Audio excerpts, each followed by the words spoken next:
சட்டசபை கூட்டத்தில் பேசிய முதல்வர் ஸ்டாலின், இதுவரை பாஜகவுடன் சேர்ந்து கொண்டு பேசாத எதிர்க்கட்சித் தலைவர் எடப்பாடி பழனிசாமி இனிமேலாவது தங்களுடன் சேர்ந்து பிரதமரிடம் பேசி நிவாரணத் தொகையை வாங்கித் தருமாறு கேட்டுள்ளார்.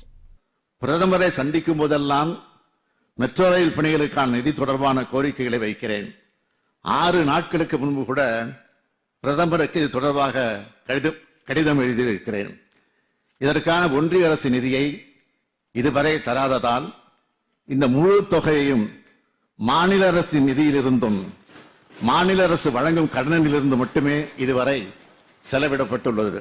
பேசாமல் இருந்த எதிர்க்கட்சி தலைவர் அவர்கள் இப்பொழுதாவது பேசுகிறாரே என்ற அளவில் ஆறுதல் தருகிறது. இப்போது ஒன்றும் குறைந்துவிடவில்லை. மாண்புமிகு எதிர்க்கட்சி தலைவர் அவர்கள் எங்களோடு இணைந்து ஒன்றிய அரசிடம் நிதி பெற குரல் கொடுக்க வேண்டும் என தங்கள் வாயிலாக நான் கேட்டுக்கொள்கிறேன்.